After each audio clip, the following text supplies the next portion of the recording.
Last time we discussed Zerg units that didn't get transferred from the Brood War, and now it's time to cover Protoss. If you ever wondered why these units are not in StarCraft 2 multiplayer, here I'll explain the reasons for their removal. Let's start with Dragoon, a basic ranged infantry that Protoss race used to enjoy in StarCraft 1.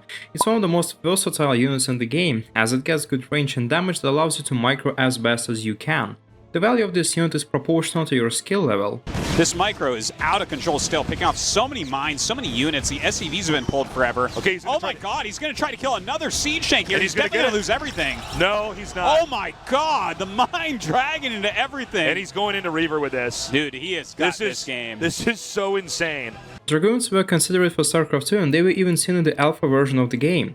However, later they were replaced by Stalkers, and this decision was quite obvious because the latter just looks cooler and has a nice blink ability. Since both these units fill the same role on the battlefield, Dragoon was eventually replaced. The same happened with Protoss Shuttle, now it's just a War Prism, but the idea behind this unit is pretty much the same. But there was one iconic unit that many people truly miss in StarCraft 2. Reaver was a powerful siege unit that could also be amazing at harassing your opponent's mineral line. His main attack was also somewhat unique and cool. It launched scarabs that detonate on contact with enemy units and deal great damage. The problem with Reavers was that they are slow units and you need to move them in shuttles and take extra care of them all the time. This extensive micro could be seen as tedious and difficult, and Protoss race needed something more reliable and easy to use in StarCraft 2. And that's why we got Colossi as an AoE damage replacement. Another issue is that people in general just don't like losing their stuff in one hit. It can be annoying and frustrating to lose a game just because you blinked for a second. The guy is awful. Oh! Those mines don't hit, huh? Haha! Yeah! No, I believe it!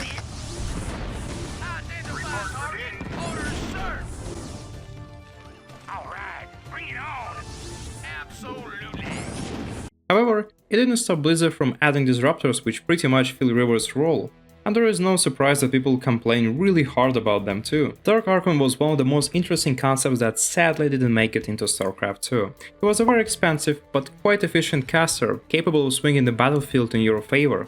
It could use feedback to drain the energy and HP from an enemy unit, similar to what High Templar does in StarCraft 2.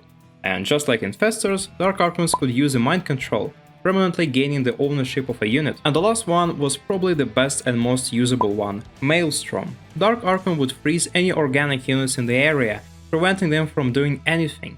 It's very useful against the Zerg race since it allows you to catch Mutalisks or stop Ultras from attacking you. It wasn't added in StarCraft 2 for a few reasons. To be honest, it wasn't that popular back in StarCraft Brood War, and in StarCraft 2 the economy is different and there are many other good counters to that, including Ghost's EMP. Additionally, some of its abilities were present in other units. Feedback was brought to High Templars, and Infestors have Fungal Growth, which is somewhat similar to Maelstrom. And there was also free-flying units that are not present in StarCraft 2 multiplayer. The first is Scout, and you can see them in Wings of Liberty campaign. Here the story is simple. They were amongst the least used units in Brood War itself, and this unit was designed as a counter for enemy air forces, but it's slow and costs quite a bit.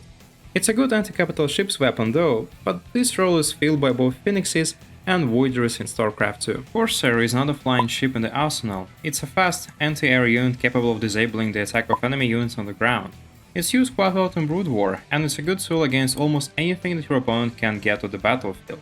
The problem with Corsair lies in too many similarities with Phoenix. It's also a fast anti-air unit with powerful abilities for harassing or extra help in a battle.